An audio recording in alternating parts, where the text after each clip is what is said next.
Nanlalamig ang mga kamay ni Aling Eunice habang dahan-dahang bumababa ang hagdanan ng mansyon. Bit-bit ang isang lumang album ng litrato. Hindi dahil sa lamig ng aircon, kundi sa lamig na unti-unting gumagapang sa pagitan niya at ng sarili niyang anak. Isang ngiti ang pilit niyang isinuot nang makita si Marco. Ngunit ang tingin nito ay hindi na kasing init ng dati. Nababalutan ng manipis na ulap ng pagdududa. "Inay, ayos lang po ba kayo?" Tanong ni Marco. May bahid ng pag-aalala sa boses, pero mas matindi ang pagtataka. Napakagatlabi si Eunice. Paano niya sasabihin na ang bawat sulok ng marangyang mansyon na ito, na siyang iniaalay ni Marco sa kanya para sa kanyang pagtanda, ay tila may nagtatago? Paano niya ipapaliwanag ang kakaibang pakiramdam na parang may anino na laging sumusunod sa kanya? Isang anino na may pangalang Vivian. Ilang linggo pa lang nang lumipat si Eunice mula sa probinsya patungo sa syudad, sa mansyon ng kanyang nag-iisang anak na si Marco. Bilang isang milyonaryo at matagumpay na negosyante, inakala ni Eunice na ang lahat ay magiging maayos at masaya.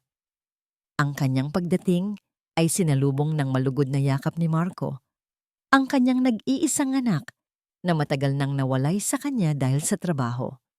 Nagkaroon sila ng maraming kwentuhan, tawanan, at planong bumawi sa nawalang panahon. Ngunit kasama sa paglipat na ito si Vivian, ang maganda at tila perpektong fiancé ni Marco. Sa simula, si Vivian ay mapagbigay at mapagmahal kay Eunice. Tinawag niya itong Mommy Eunice as si at laging sinisigurado na komportable ito sa mansyon.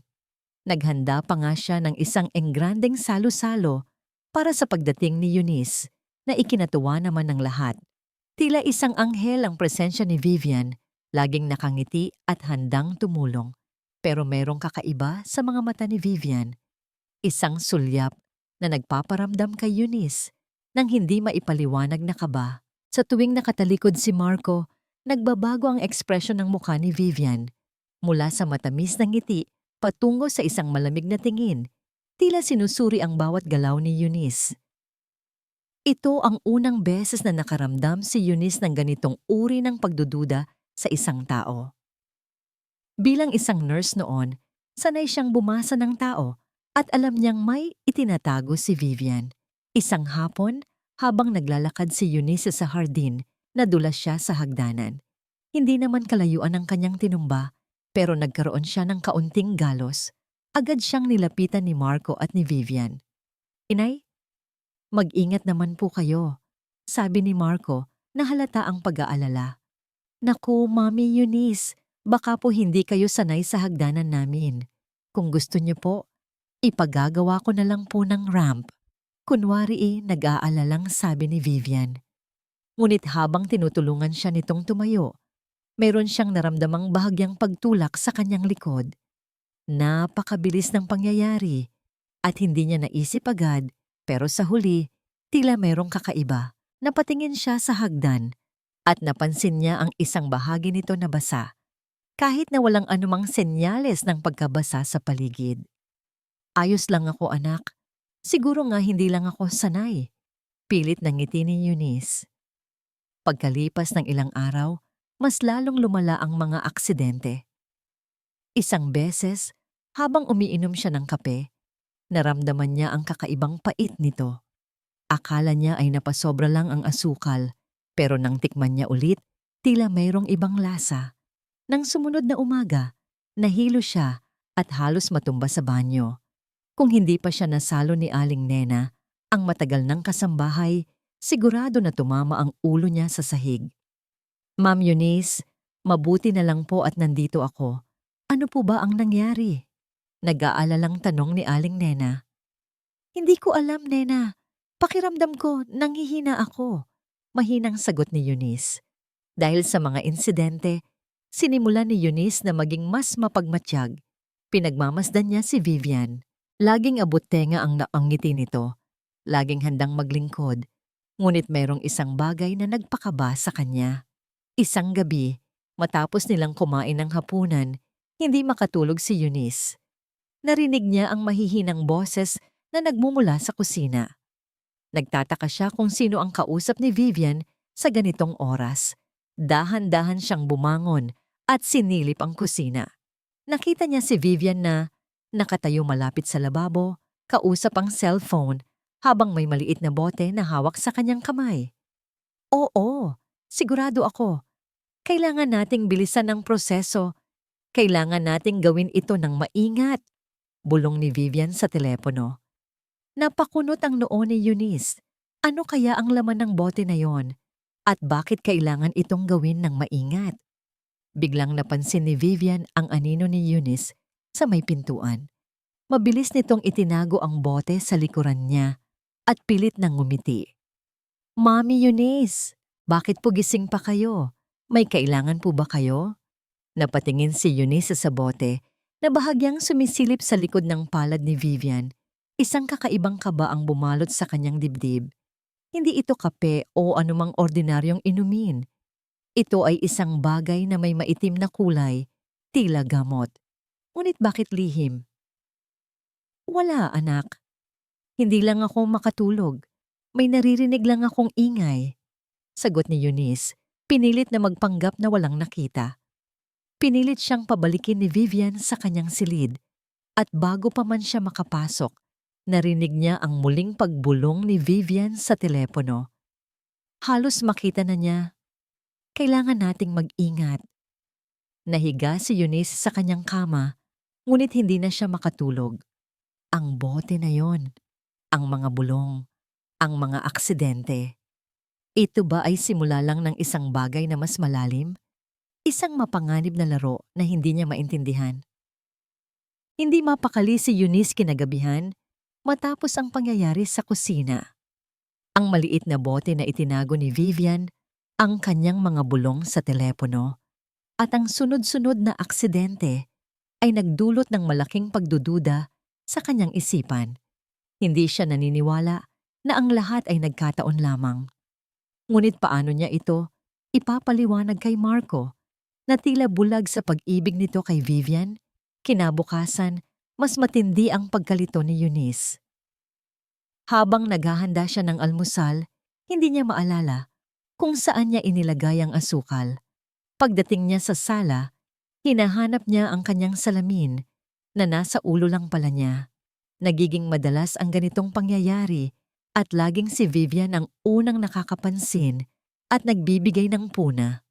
Mami Eunice, baka po nalilimutan niyo na naman. Kunwari nag-aalala lang, sabi ni Vivian kay Marco habang hinahagod ang likod ni Eunice. Siguro po kailangan na nating magpakonsulta sa doktor para sa memorya niyo. Nakikita ni Eunice ang reaksyon ni Marco. Nag-aalala ito, oo. Ngunit unti-unting lumalalim ang pagkadismaya sa kanyang mga mata. Parang sinasabi nitong, bakit ganito si inay? Isang hapon, habang nag-uusap sila ni Marco tungkol sa kanyang pamamahala sa ilang ari-arian, bigla siyang nagkamali sa mga petsa at detalye. Agad itong napansin ni Vivian. Naku Marco, baka po nalilito na si Mami Eunice. Dati-rati po ay napakatalas ng isip niya, hindi ba? Napayoko si Marco na tila nag-iisip. Hindi niya napapansin ang bahagyang nangisi sa labi ni Vivian. Inay, sigurado po ba kayo sa sinasabi niyo? Parang may iba po kayong naalala. Naramdaman ni Eunice ang kirot sa kanyang dibdib. Ang sarili niyang anak, pinagdududahan siya. Anak, sigurado ako. Hindi ko lang maalala ng malinaw, pero may mali sa nangyayari sa akin. Niyakap ni Vivian si Marco at tila pinapakalma ito. Okay lang yan, Marco. Ako na lang po muna ang bahala kay Mami Eunice. Baka po kailangan niya lang ng pahinga. Pakiramdam ni Eunice, unti-unti siyang inilalayo ni Vivian kay Marco. Bawat pagkakamali niya, bawat pagkalito, ginagamit ni Vivian upang lalong pagdudahan siya ng kanyang anak. Isang araw, nagulat si Eunice nang biglang dumating si Dr. Elena, ang kanyang dating kaibigan at kasamahan sa ospital.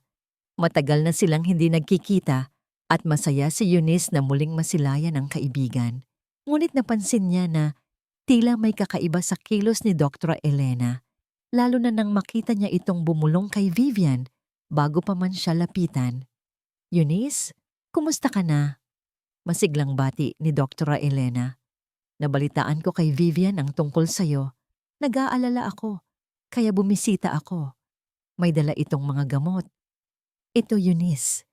May inireseta akong gamot para sa memorya mo. Makakatulong ito para hindi ka na masyadong malito.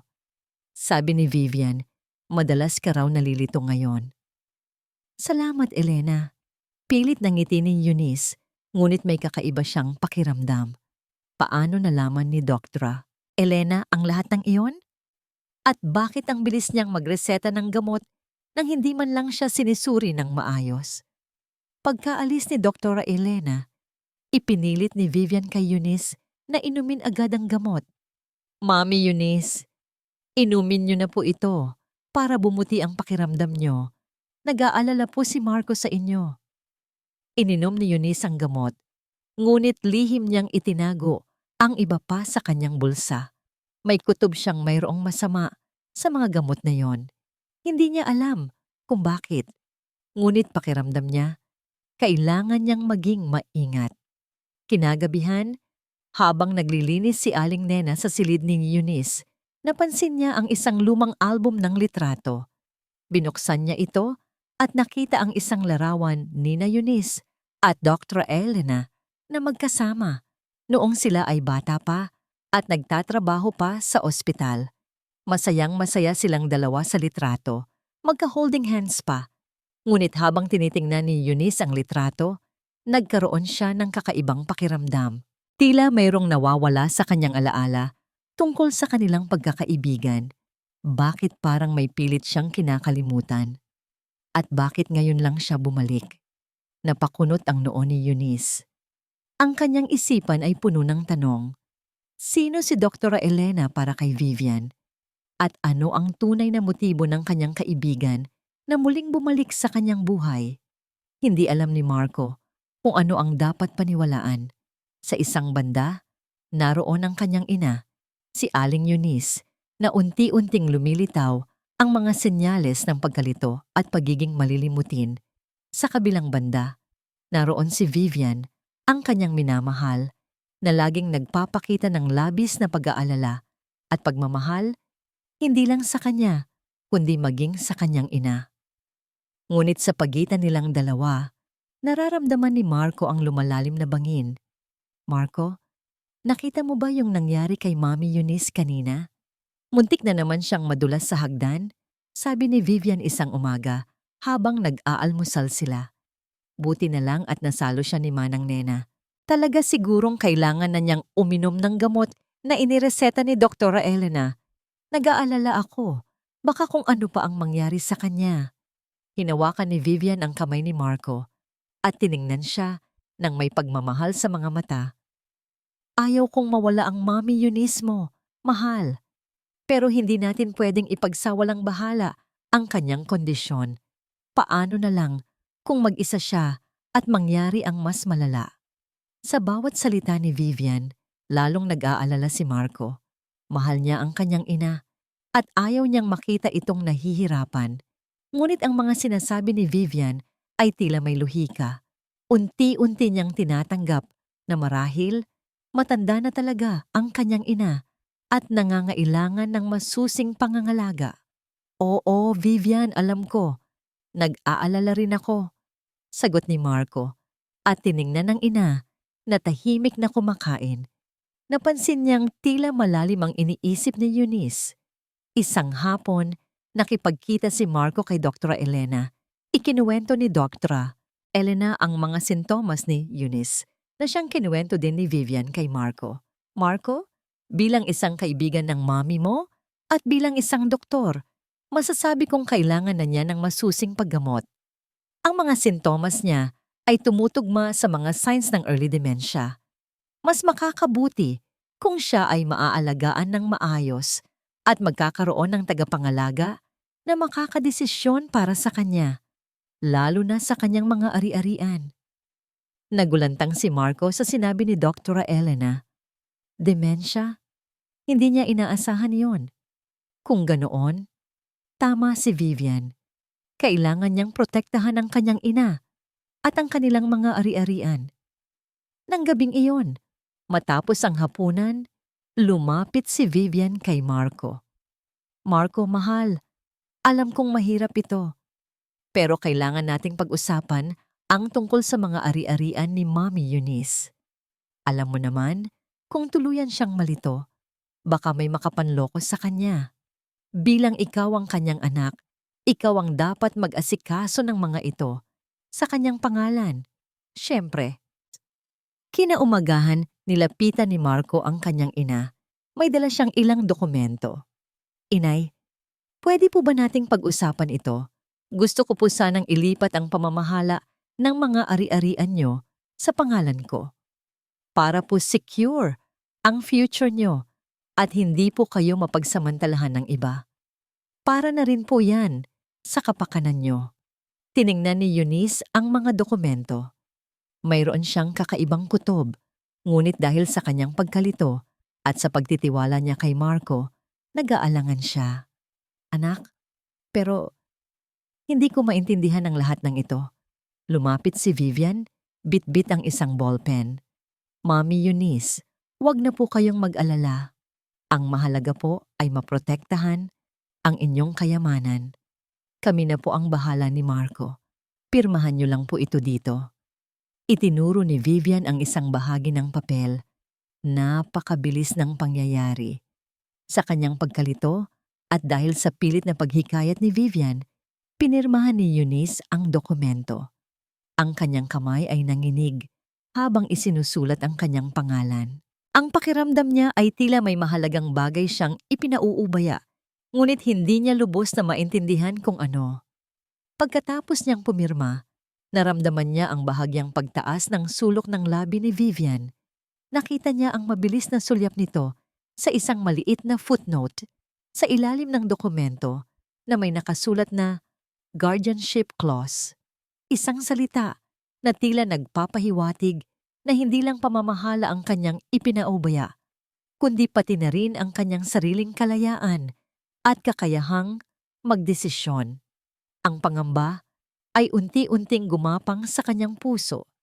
Isang babala na huli na para makita ang tunay na kulay ng taong nasa kanyang harapan. Ang pirma ni Eunice sa mga dokumento ay tila selyo sa kanyang unti-unting pagkawala ng kontrol. Ngayon, mas madalas nang si Vivian ang nagbibigay ng mga gamot sa kanya at mas lumalala ang kanyang pagkalito. Kung dati ay paminsan-minsan lang, ngayon ay halos araw-araw na niyang nararanasan ang pagkalimot. Ngunit sa gitna ng ulap ng kanyang isip, mayroong maliliit na kislap ng liwanag.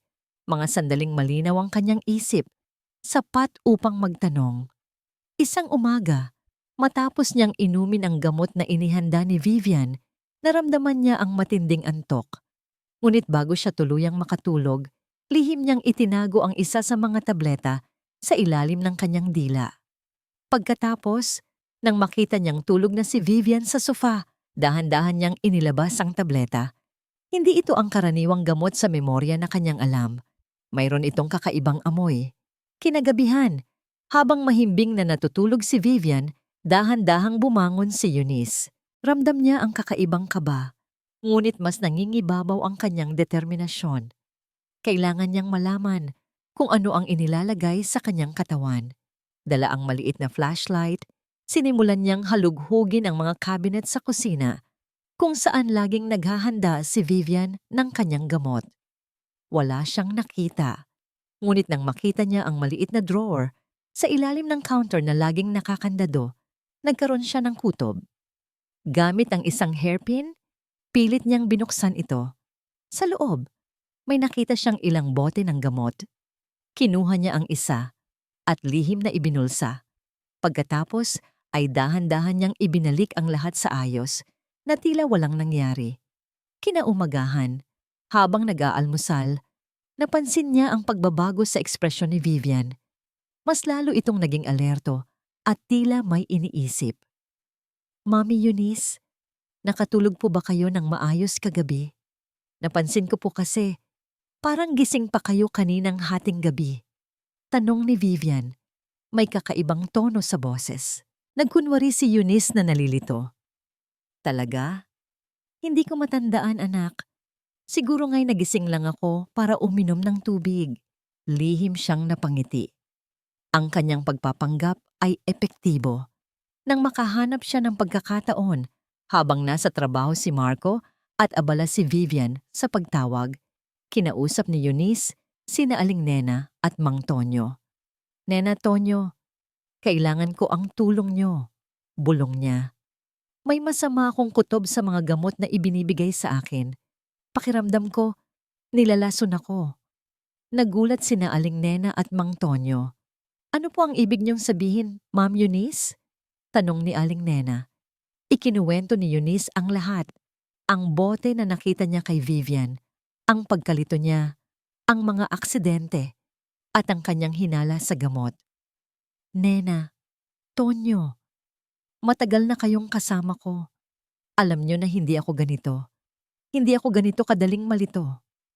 Tumango sina Aling Nena at Mang Tonyo. Matagal na silang kasama ng pamilya at kilala nila si Eunice. Alam nilang matalas ang isip nito.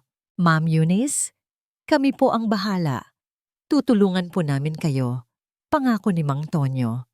Nang hapon na yon, habang abala si Vivian sa kanyang pagluluto, pumasok si Eunice sa kanyang lumang silid-aklatan. Matagal na niyang hindi nabubuksan ang mga libro doon. Hinanap niya ang kanyang mga lumang medical textbook na kanyang ginamit noong siya ay isang nurse pa. May kailangan siyang hanapin. Sa gitna ng mga pahina ng kanyang medical textbook, nakita niya ang isang bahagi tungkol sa sedative effects ng ilang halaman at chemical. Binasa niya ng maingat ang bawat salita. Lumabas doon ang ilang mga sangkap na nagdudulot ng pagkalito, pagkaantok, at pagkawala ng memorya, lalo na kung ito ay ibinibigay sa matatanda. Habang nagbabasa, naalala niya ang isang pamilyar na amoy mula sa gamot na itinago niya. Pagkatapos, ay naalala niya ang isang bihirang halaman na nakita niya sa hardin ni Vivian. Isang halaman na may kakaibang lilang bulaklak. Hindi niya ito napansin noon. Ngunit ngayon, tila nagkaroon ng kahulugan ang lahat. Biglang bumilis ang tibok ng puso ni Eunice. Ang halaman sa hardin ni Vivian. Ang amoy ng gamot. Ang mga sintomas. Lahat ay tila konektado. Isang malamig na katotohanan ang unti-unting bumabalot sa kanya. Hindi siya nalilito. Nilalason siya. At ang lason ay nasa loob mismo ng mansyon na ito. Ang katotohanan na siya ay nilalason ang nagdulot ng lamig sa buong katawan ni Eunice. Hindi lang ang kanyang isip ang nilalason, kundi pati na rin ang tiwala ni Marco sa kanya. Nanginginig ang kanyang mga kamay habang sinara ang medical textbook. Kailangan niyang kumilos, ngunit nang may pag-iingat. Kinabukasan, kinausap ni Eunice sina Aling Nena at Mang Tonyo. Kailangan nating malaman ang tungkol sa nakaraan ni Vivian, bulong niya. May kutob ako na mayroon siyang itinatago at ito ay konektado sa mga nangyayari sa akin. Nagsimulang mag-imbestiga sina Aling Nena at Mang Tonyo na tila naglalakad lang sa bayan. Nagtanong sila sa mga dating kasamahan ni Vivian sa trabaho, sa mga kapitbahay nito sa probinsya at sa mga nakakakilala sa kanyang pamilya. Hindi nagtagal, bumalik sila na may dalang balita. Ma'am Eunice, nalaman po namin na mayroon palang matinding pagkakautang ang pamilya ni Miss Vivian, sabi ni Aling Nena. At mayroon din po siyang dating kaso ng pagnanakaw at panloloko sa isang matandang mayaman. Nakulong po siya noon, pero nakalaya din agad. Nagulat si Eunice sa narinig. Pagnanakaw? Panloloko? Ang ganda at inosenteng mukha ni Vivian ay nagtatago pala ng maitim na nakaraan. Ngayon, mas lalong nagkaroon ng kahulugan ang kanyang motibo.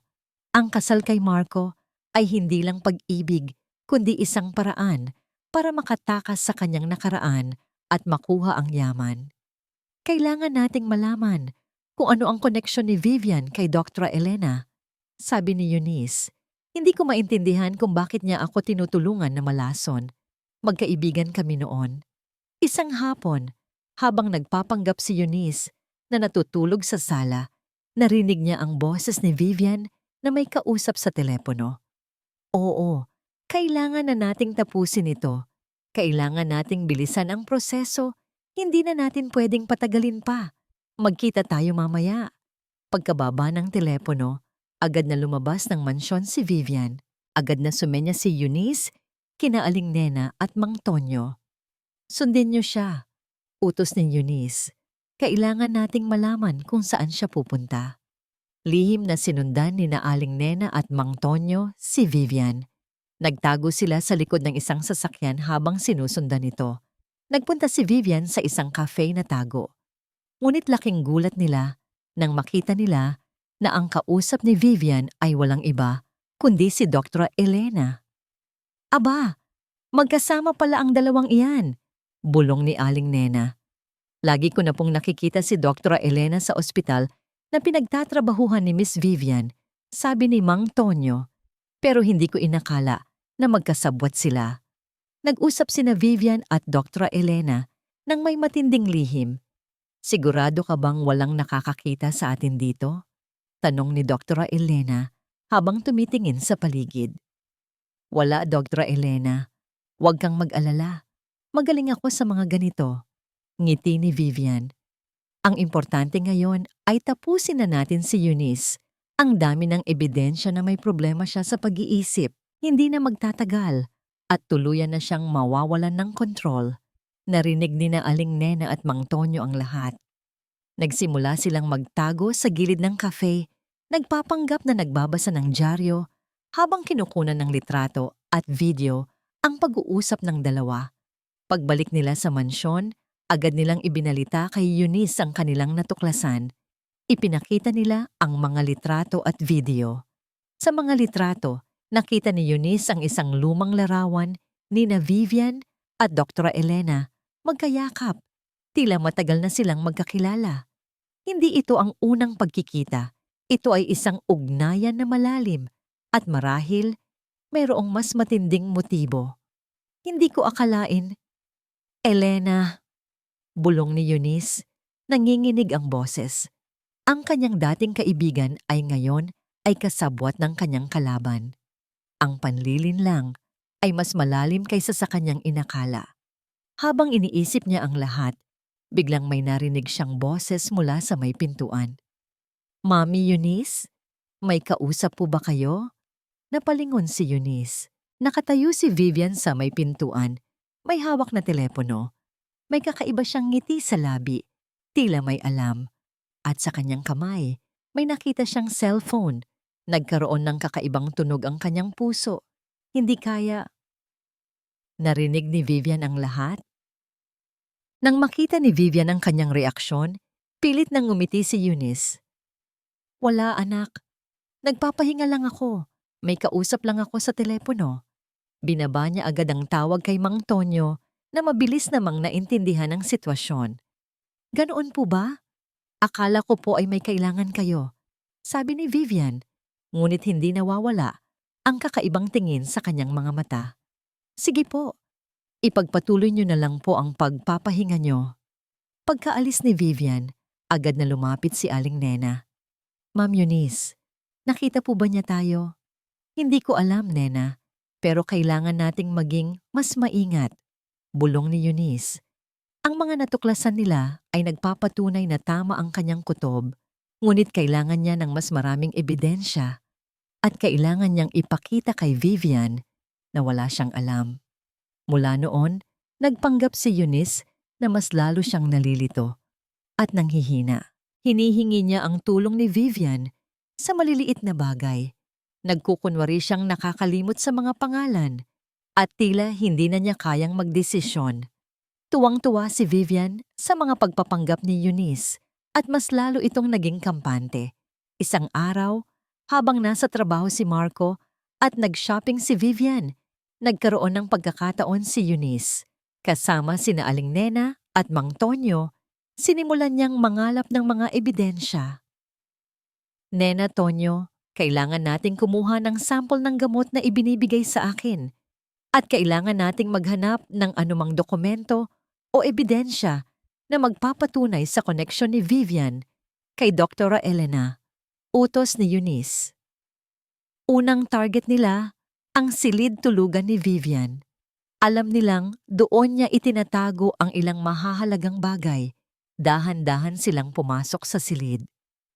Habang abala si Aling Nena sa paghahanap sa aparador, si Mang Tonyo naman ay naghahanap sa ilalim ng kama. Si Eunice naman, sinuri ang mga drawer sa side table. Sa ilalim ng kanyang mga damit, nakita ni Eunice ang isang maliit na diary. Sa loob nito, detalyadong nakasulat ang mga plano ni Vivian, ang paggamit ng halaman sa hardin, ang mga dosis ng gamot, ang mga pagpapanggap ni Eunice, at ang kanyang mga lihim na pagpupulong kay Dr. Elena. May nakasulat din tungkol sa kanyang nakaraan at kung paano niya planong gamitin ang kasal kay Marco para makatakas sa kanyang pagkakautang. Nena Tonyo, nakita ko ito, bulong ni Eunice habang ipinapakita ang diary. Hindi pa sila tapos nang biglang may narinig silang ingay mula sa labas. Mabilis! Bumalik tayo sa dati! Utos ni Eunice. Mabilis nilang ibinalik ang lahat sa ayos, ngunit bago pa man makalabas, narinig nila ang boses ni Vivian. Narito na ako. Nagtago sila sa likod ng kurtina habang pumasok si Vivian sa kanyang silid. Kinuha nito ang kanyang bag at lumabas agad. Nakahinga sila ng maluwag. Kinaumagahan, habang abala si Vivian sa pagtawag sa telepono, tinawagan ni Eunice ang kanyang matandang kakilala, si Attorney Ramirez, isang respetadong abogado na matagal na niyang kilala. Attorney Ramirez, kailangan ko ang tulong niyo, sabi ni Eunice habang ikinukwento ang lahat ng nangyayari. Kailangan ko ng patunay na ako ay nilalason at kailangan kong bawiin ang kontrol sa aking buhay at mga ari-arian. Huwag kang mag-alala, Eunice. Tutulungan kita, sagot ni Attorney Ramirez. Pero kailangan natin ng matitibay na ebidensya. Ipadala mo sa akin ang mga nakalap mo. Habang kausap ni Eunice si Attorney Ramirez, napansin niya ang pagbabago sa signal ng kanyang telepono. Biglang humina ang kanyang boses at narinig niya ang tunog ng static. Napatingin siya sa likod at laking gulat niya nang makita si Vivian na nakatayo sa likod niya. May kakaibang nangiti sa labi at may hawak na cellphone na tila kabababa pa lang mula sa isang tawag. Mami Eunice, may kausap po ba kayo? Tanong ni Vivian. Ang kanyang nangiti ay tila nangaasar. Bakit po parang nawawala ang signal ng telepono niyo? Naramdaman ni Eunice ang lamig sa kanyang likod. Mukhang narinig ni Vivian ang kanyang pag-uusap. At ngayon, alam na niya ang kanyang plano. Ang labanan ay nagsisimula na. Pakiramdam ni Marco, merong kakaibang bigat sa kanyang dibdib. Habang papalapit ang araw ng kasal nila, ni Vivian, lalong nagiging palaisipan ang mga pangyayari sa mansyon. Ang kanyang ina, si Eunice, ay tila lalong lumalala ang pagkalito. Ngunit sa likod ng lahat ng yon, mayroong maliliit na senyales na hindi niya maintindihan. Isang araw, habang naglalakad siya sa hallway, narinig niya si Vivian na nakikipag-usap sa telepono. Oo, kailangan na nating tapusin ito. Hindi na pwedeng patagalin pa. Mas mabuti kung matapos na natin ito bago ang kasal. Biglang bumaba ang boses ni Vivian at hindi na niya narinig ang iba pa. Napakunot ang noo ni Marco. Ano kaya ang tinutukoy ni Vivian? At bakit tila may lihim itong tinatago? Naging mas mapanuri si Marco sa mga kilos ni Vivian. Napansin niya na laging sumusulpot si Vivian sa tuwing may kakaibang nangyayari kay Eunice. Napansin din niya na tila may lihim na koneksyon si Vivian kay Dr. Elena. Kung dati ay hindi niya ito gaanong pinapansin, ngayon ay tila nagkakaroon ito ng kahulugan. Isang gabi, habang nag-iisip siya sa balkonahe, naalala niya ang mga salita ng kanyang ina. Anak, May mali sa nangyayari sa akin. Pakiramdam ko, nilalason ako. Dati ay hindi niya pinaniwalaan ang mga ito, ngunit ngayon, tila bumabalik ang mga salitita sa kanyang isipan. Kinaumagahan, nilapitan ni Marco ang kanyang matalik na kaibigan na si Paulo, isang abogado. Paulo, may gusto lang akong itanong sa'yo. Ano ang mga senyales ng paglason? Nagulat si Paulo sa tanong ni Marco. Bakit mo naman natanong, kaibigan? May problema ba? Ikinuwento ni Marco ang lahat. Ang pagkalito ng kanyang ina, ang mga aksidente, ang mga gamot na ibinibigay sa kanya, at ang kanyang mga pagdududa kay Vivian. Hindi ko alam, Paulo. Parang may mali. Hindi ko maintindihan. Tahimik na nakinig si Paulo. Marco, kailangan mong mag-ingat. Ang mga senyales na sinasabi mo ay pwedeng indikasyon ng paglason. Kailangan mong imbestigahan ng maingat. Sa tulong ni Paulo, nagsimulang mag-imbestiga si Marco. Nagsimula siya sa kanyang opisina. Sinusuri ang mga bank accounts ni Vivian. Nalaman niya na mayroong malaking utang ang pamilya ni Vivian at mayroon din itong mga nakaraang transaksyon na tila may kinalaman sa pagnanakaw. Ito ang pruweba, Marco, sabi ni Paulo habang ipinapakita ang mga dokumento. Mayroon siyang matinding motibo. Ang kasal na ito ay hindi lamang pag-ibig. Hindi makapaniwala si Marco sa kanyang natuklasan. Ang kanyang minamahal na si Vivian, isang manloloko, hindi niya ito matanggap. Ngunit ang mga ebidensya ay napakatibay. Isang gabi, habang nagpapanggap siyang natutulog, narinig ni Marco ang kanyang ina na nag-iisa at bumubulong sa kanyang silid. Lason, Tutra Elena, bitag. Dahan-dahan siyang lumapit sa pintuan ng silid ng kanyang ina. Narinig niya ang boses ng kanyang ina, puno ng takot at pag-aalala. Hindi ko na kaya. Kailangan kong lumaban. Naramdaman ni Marco ang matinding kirot sa kanyang dibdib. Ang kanyang ina, naghihirap. Ang kanyang ina, biktima ng isang masamang plano. Hindi niya ito kayang tingnan. Biglang bumukas ang pintuan ng silid ni Eunice. Nakita niya ang kanyang ina, may luha sa mga mata at nakatingin sa kanya. Anak, tulungan mo ako. Ang mga salitang yon ay tila tumagos sa kaibuturan ng puso ni Marco. Sa sandaling iyon, nagdesisyon siya. Kailangan niyang iligtas ang kanyang ina. Kailangan niyang ilantad ang katotohanan. At kailangan niyang gawin ito ng may pag-iingat upang hindi malaman ni Vivian ang kanyang plano. Ang bitag na ginawa para sa kanyang ina ay gagamitin niya ngayon laban kay Vivian.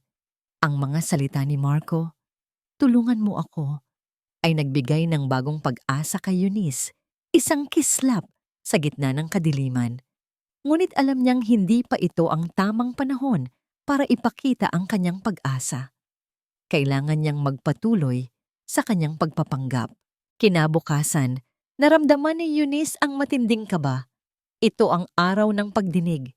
Ito ang araw kung kailan opisyal siyang idedeklarang may diferensya sa pag-iisip upang tuluyan ng makuha ni Vivian ang lahat. Nakadamit siya ng simpleng kasuotan, tila isang taong walang kalaban-laban. Sa loob ng korte, naroon si Vivian, nakangiti. Tila nagtatagumpay na. Katabi niya si Doktora Elena na nagbigay ng testimonya tungkol sa kondisyon ni Eunice. Si Marco ay tahimik na nakaupo sa likuran, mayroong malalim na tingin sa kanyang mga mata. Ang aking kliyente, si Ginamaga Eunice Reyes, ay nagpakita na ng matinding senyales ng pagkalito at pagkawala ng memorya sa kanyang edad. At base sa mga medical findings ni Dr. Elena, malinaw na hindi na siya karapat-dapat na mga siwa sa kanyang mga ari-arian. Mariing pahayag ng abogado ni Vivian. Nagsimulang magsalita si Dr. Elena na nagpaliwanag sa mga medical terms at sintomas ng demensya. Ang bawat salita niya ay tila saksak sa puso ni Eunice. Ang kanyang dating kaibigan, ngayon ay kasabwat sa kanyang kapahamakan. Inay, ayos lang po ba kayo? Bulong ni Vivian habang hinahawakan ang kamay ni Eunice na kunwari ay nag-aalala. Huwag po kayong mag-alala, kami na po ang bahala. Napakagatlabi, si Eunice. Ang pagpapanggap ay mahirap, ngunit kailangan niyang tiisin. Nang tanungin siya ng hukom, nagkunwari si Eunice na nahihirapan siyang sumagot. Nagpakita siya ng pagkalito, nagkamali sa mga petsa at pangalan, at tila hindi na niya kayang magsalita ng tuwid. Ang bawat kilos niya ay nagpapatunay sa mga sinasabi ni na Vivian at Dr. Elena. Sa huli, ipinahayag ng hukom ang kanyang desisyon. Batay sa mga ebidensya at testimonya, ang korte ay nagdedesisyon na si Giang Eunice Reyes ay hindi nakarapat-dapat na mga siwa sa kanyang mga ari-arian. Ang kanyang anak, si J. Marco Reyes, at ang kanyang fiancé, si Giang Vivian de la Cruz, ang siyang mamamahala sa kanyang mga ari-arian. Nang marinig ang desisyon, hindi na napigilan ni Vivian ang kanyang ngiti. Tumingin siya kay Eunice ng may pagtatagumpay. Nagawa niya ang kanyang balak. Matapos ang pagdinig, bumalik sila sa mansyon. Agad na kinuha ni Vivian ang lahat ng dokumento ni Eunice, kasama ang kanyang mga alahas at iba pang mahahalagang gamit. Mami Eunice, ako na po ang bahala sa mga ito. Para po hindi na po kayo mahirapan, sabi ni Vivian habang nakatingin sa kanya ng may paghamak. Pakiramdam ni Eunice, tuluyan na siyang nawalan ng lahat. Ang kanyang mga ari-arian, ang kanyang reputasyon, at ang tiwala ng kanyang anak. Kinagabihan, ipinahayag ni Vivian ang kanyang huling desisyon. Marco, mahal, sa tingin ko, mas makakabuti kung si Mami Eunice ay lumipat muna sa isang nursing home.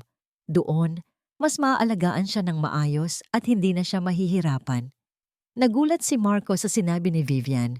Tiningnan niya ang kanyang ina na tahimik na nakikinig. Pero Vivian, hindi ba? Marco, para ito sa kapakanan ni Mami Eunice.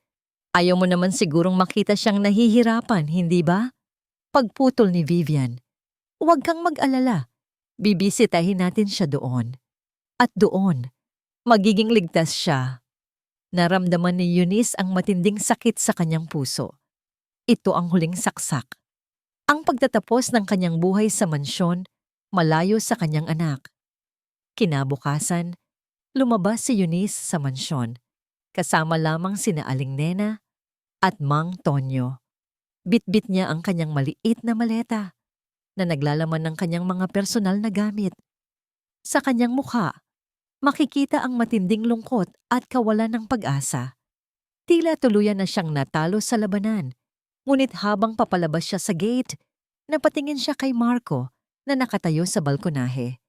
Nakita niya ang isang kakaibang tingin sa mga mata ni Marco. Hindi ito tingin ng pagdududa, kundi tingin ng determinasyon. Isang lihim na senyas na tila nagsasabi, "Huwag kang mag-alala, inay. Hindi pa tapos ang laban." Sa kanyang pag-alis, naramdaman ni Eunice ang isang bahagyang kislap ng pag-asa. Alam niyang ito ay simula pa lamang ng tunay na labanan. At sa pagkakataong ito, hindi na siya mag-iisa. Ang pag-alis ng kanyang ina mula sa mansyon ang pinakamasakit na pangyayari sa buhay ni Marco. Kahit na alam niyang bahagi ito ng kanilang plano, ang makita si Aling Eunice na lumabas na tila talunan at mahina ay nagdulot ng matinding kirot sa kanyang puso. Ang pagpapanggap ay nagiging mas mahirap, ngunit kailangan niyang tiisin. Matapos umalis si Eunice, agad na lumapit si Vivian kay Marco na may ngiti ng pagtatagumpay. Marco, mahal, huwag ka nang malungkot. Mas makakabuti ito para kay Mami Eunice. Doon, mas maaalagaan siya ng maayos. Niyakap siya ni Vivian at sa halik nito, naramdaman ni Marco ang lamig at pagkukunwari. Nagkunwari si Marco na naniniwala siya kay Vivian. Oo, mahal, alam ko. Salamat sa lahat.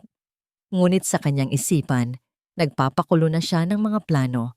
Kinagabihan, lihim na nagkita sina Marco at Aling Nena at Mang Tonyo. Dinala nila si Marco sa isang tago na apartment kung saan pansamantalang nanunuluyan si Eunice. Nang makita ni Marco ang kanyang ina, hindi niya na napigilan ang kanyang luha. "Inay, patawarin niyo po ako," sabi ni Marco habang niyakap ang ina ng mahigpit. "Dapat po ay pinaniwalaan ko kayo noon pa. Nagpakabulag po ako sa pag-ibig." Niyakap din ni Eunice ang kanyang anak. "Anak, hindi mo kasalanan. Naging matalino si Vivian. Pero ngayon, kailangan nating lumaban."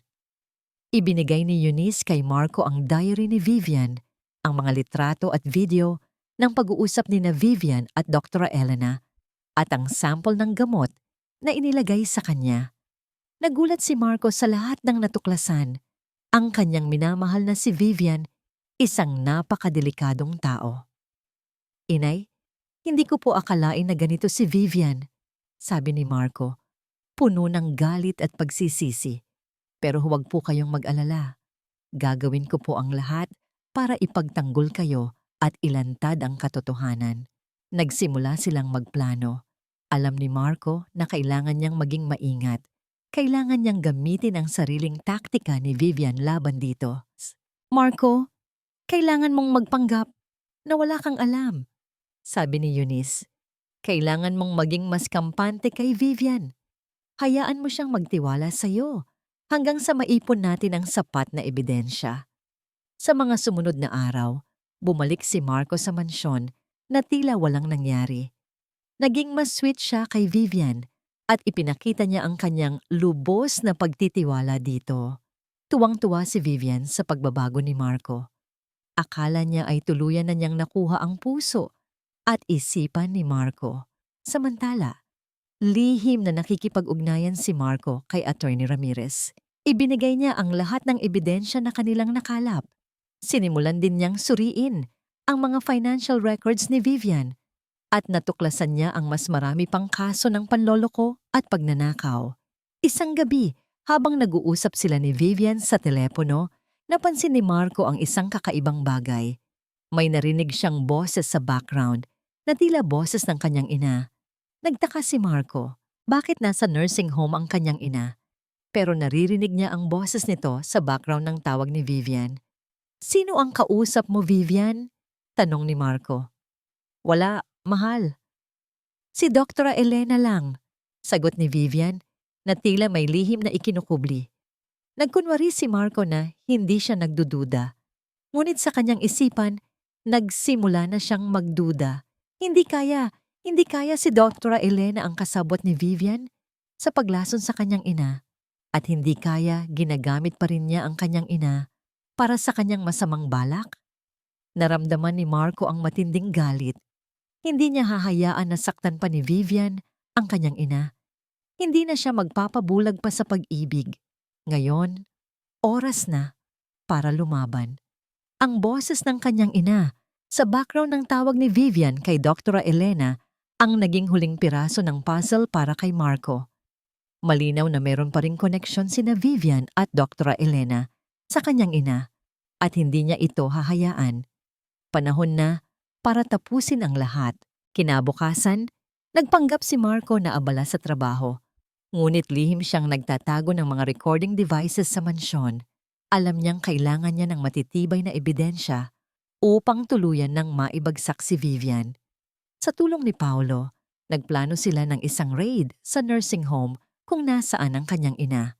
Sa mga dokumentong ibinigay ni Vivian, nakasaad na ang nursing home ay pag-aari rin ni Dr. Elena, isang huling patunay ng kanilang koneksyon. Isang hapon, habang abala si Vivian sa pag-aayos ng kanilang kasal, lihim na nagkita si Marco at si Attorney Ramirez. Ibinigay niya ang lahat ng ebidensya na kanyang nakalap, ang diary ni Vivian, ang mga financial records, ang mga recordings, at ang patunay ng pag-aari ni Dr. Elena sa nursing home.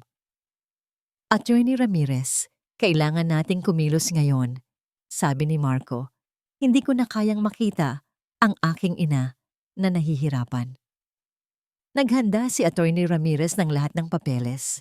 Kinabukasan, kasama ang pulisya at ang isang TV crew, nagtungo sila sa nursing home. Samantala, sa mansyon, mayroong kakaibang nangiti sa labi ni Vivian. Nakikipag-usap siya sa telepono kay Dr. Elena. Nakuha na natin ang lahat. Wala nang magagawa si Eunice. At sa wakas, magiging akin na ang lahat. Narinig ni Marco ang lahat sa kanyang recording device. Tumindig ang kanyang balahibo sa galit. Pagdating nila sa nursing home, nagulat si Vivian nang makita niya si Marco, kasama ang pulisya at ang TV crew. Marco, ano ang nangyayari dito? Tanong ni Vivian puno ng takot. Ngunit hindi sumagot si Marco. Sa halip, lumabas si Eunice mula sa nursing home kasama sina Aling Nena at Mang Tonyo. Nakangiti si Eunice at sa kanyang mga mata makikita ang pagtatagumpay. Hindi na siya ang mahina at nalilitong ina. Siya ay malakas at matapang na. Vivian, Dr. Elena, sabi ni Eunice malinaw ang boses. Tapos na ang inyong laro. Nagulat sina Vivian at Dr. Elena. Hindi nila akalain na makakapagsalita pa si Eunice ng ganoon. Ano ang sinasabi mo? Tanong ni Vivian, na pilit na nagpapanggap. Ang lahat ng inyong ginawa, Vivian, ay nabunyag na. Sabi ni Marco, ang paglason nyo sa aking ina, ang pagnanakaw nyo sa kanyang mga ari-arian, at ang inyong koneksyon kay Dr. Elena, ang lahat ng yan ay may pruweba. Ipinakita ni Atty. Ramirez ang lahat ng ebidensya sa publiko at sa pulisya. Ang diary ni Vivian, ang mga financial records, ang mga recordings, at ang testimonya ni Aling Nena at Mang Tonyo. Ang lahat ng iyon ay nagpapatunay sa kanilang kasamaan. Hindi na makapagsalita sina Vivian at Dr. Elena. Ang kanilang mga mukha ay puno ng takot at pagkabigla. Ang kanilang mga plano ay tuluyang nabunyag. Vivian de la Cruz, Dr. Elena Santiago, inaaresto namin kayo sa kasong attempted murder, qualified theft, at estafa, sabi ng pulis, habang iginagapos ang mga kamay ni Vivian at Dr. Elena. Tumingin si Vivian kay Marco, puno ng galit at paghihiganti. Marco, pagsisisihan mo ito. Hindi pa tapos ang laban. Ngunit hindi natinag si Marco. Sa halip niyakap niya ang kanyang ina. Inay, ligtas na po kayo. Tapos na ang lahat. Isang bagong simula ang naghihintay kina Eunice at Marco. Ang kanilang pamilya ay muling nabuo, mas malakas at mas matatag kaysa dati. At ang pagmamahal ng isang ina na sinubukang wasakin ng kasakiman ay muling napatunayan na walang hanggan at hindi matitinag. Matapos ang kaguluhan, ang mansyon na dating puno ng tensyon ay nababalot ngayon ng kapayapaan, ngunit may bakas pa rin ng nakaraang bagyo. Nakauwi na si Eunice sa kanyang tahanan at sa piling ni Marco, nagsimula ang proseso ng paggaling. Ngunit ang sugat na iniwan ni Vivian ay hindi madaling maghilom. Inay, paano po ang pakiramdam niyo? Tanong ni Marco, habang hinahatiran niya ng mainit na tsaa si Eunice sa hardin. Ang hardin na dating pinagmumulan ng lason ay ngayoy puno na ng mga sariwang bulaklak at halamang hindi nakakalason. Mas maayos na anak, salamat sa Diyos at sayo, sagot ni Eunice at hinawakan ang kamay ng kanyang anak. Ang init ng kanyang palad ay nagbigay ng kapanatagan kay Marco. Nagsimula ang proseso ng rehabilitation para kay Eunice. Sa tulong ng mga tunay na doktor at eksperto sa neurological health, unti-unting bumalik ang kanyang katinuan at lakas. Ang mga gamot na ibinigay ni Vivian at Dr. Elena ay nagdulot ng temporaryong pinsala. Ngunit dahil sa mabilis na interbensyon, maiiwasan ang pangmatagalang epekto. Mami Eunice, ang galing niyo po talaga. Sabi ni Dr. Reyes, ang bagong doktor ni Eunice. Napakahusay niyo po noon bilang nurse at ang inyong kaalaman ang nakapagligtas sa inyo. Nakangiti si Eunice. Ang kanyang nakaraang propesyon ang naging sandata niya sa labanan. Samantala, dumaan sa matinding pagsubok si Marco. Ang pagtataksil ni Vivian ay nagdulot ng malalim na sugat sa kanyang puso. Ang pag-ibig na inakala niyang tunay ay naging isang malaking kasinungalingan. Sa tulong ng kanyang ina at ni Paulo, unti-unti niyang tinanggap ang katotohanan. Marco, Huwag mong hayaan na wasakin ng isang masamang karanasan ang iyong puso. Payo ni Eunice. Matuto kang bumangon. Ang tunay na pagmamahal ay darating sa tamang panahon. Binisita ni Marco si Vivian sa kulungan. Sa likod ng rehas, si Vivian ay hindi na ang dating maganda at kampanteng babae. Ngayoy puno siya ng galit at pagsisisi, ngunit huli na ang lahat. Marco, bakit mo ito ginawa sa akin? Tanong ni Vivian, ang kanyang mga mata ay puno ng luha. Vivian, ikaw ang gumawa nito sa iyong sarili. Sagot ni Marco, kalmado na. Ang kasakiman mo ang nagtulak sa iyo na gawin ito. Sana ay matuto ka sa iyong pagkakamali. Umalis si Marco sa kulungan na may mabigat na puso, ngunit merong kapayapaan sa kanyang isipan. Ang kabanatang ito sa kanyang buhay ay tapos na. Sa mansyon, muling nagningning ang pagmamahalan ng mag-ina. Nagkaroon sila ng maraming oras para bumawi sa nawalang panahon. Naglalakad sila sa hardin, nagluluto ng kanilang paboritong pagkain, at nagkukwentuhan tungkol sa kanilang mga pangarap. Anak, gusto ko sana, kung magkakaroon ka ng sarili mong pamilya, piliin mo ang taong mamahalin ka ng totoo at mamahalin din ang iyong pamilya, sabi ni Eunice. Tumango si Marco. Opo, inay. Natuto na po ako. Ang pinakamahalaga po ay ang pamilya. Dahil sa kanilang karanasan, mas lalong naging matatag ang kanilang relasyon. Natutunan ni Marco ang halaga ng pagiging mapanuri at ang tunay na halaga ng pagmamahal ng ina. Natutunan din ni Eunice na kailangan niyang lumaban para sa kanyang sarili at para sa kanyang mga minamahal. Ang mansyon ay hindi na simbolo ng panganib, kundi simbolo ng pagmamahalan at paggaling. Ang anino ni Vivian ay nawala na, at ang liwanag ng pag-asa ang siyang sumisinag. Ang kanilang kwento ay isang patunay na sa kabila ng anumang pagsubok, ang pagmamahal ng isang ina ay mananatiling matatag at walang hanggan. Lumipas ang 1 taon. Ang sugat na dulot ng nakaraan ay unti-unti nang naghihilom at ang mansyon ay muling napuno ng tawanan at kapayapaan. Si Eunice ay ganap nang nakarecover. Ang kanyang isip ay matalas at ang kanyang espiritu ay mas malakas kaysa dati. Si Marco naman, natuto mula sa kanyang mga pagkakamali, ay naging mas maingat at mas mapanuri sa mga tao. Isang hapon, habang nag-aalmusal sila sa hardin, may kumatok sa pintuan. Isang sulat mula sa korte. Nakausap ni Attorney Ramirez si Marco. Marco, lumabas na ang hatol kina Vivian at Dr. Elena. Makulong sila ng habambuhay at walang parol. Sabi ni Attorney Ramirez. Nakaramdam si Marco ng kapayapaan.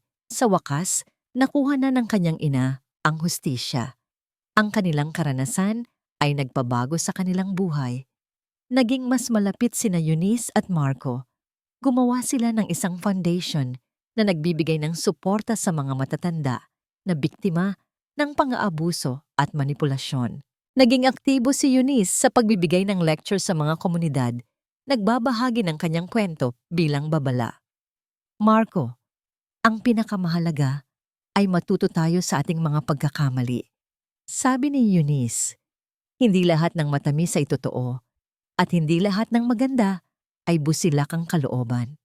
Dumating ang araw ng kaarawan ni Eunice. Naghanda si Marco ng isang sorpresa para sa kanyang ina. Inimbitahan niya ang lahat ng mga mahalaga sa buhay ni Eunice, sina Aling Nena, Mang Tonyo, at ang kanyang matatalik na kaibigan. Ang hardin ay puno ng mga bulaklak at ang mansyon ay puno ng pagmamahalan. Inay, may gusto po akong sabihin sa inyo, sabi ni Marco, habang nakatayo sa harap ng lahat. Salamat po sa lahat. Salamat po sa pagiging matatag nyo, sa pagiging matapang nyo, at sa pagmamahal nyo sa akin. Dahil po sa inyo, natuto po ako sa tunay na kahulugan ng pamilya at pagmamahal. Niyakap ni Marco ang kanyang ina nang mahigpit. Mahal na mahal ko po kayo, inay. Umiyak si Eunice. Mahal na mahal din kita, anak. Ikaw ang aking buhay. Pagkatapos ng selebrasyon, nag-iisa si Marco sa hardin, nagmumuni-muni.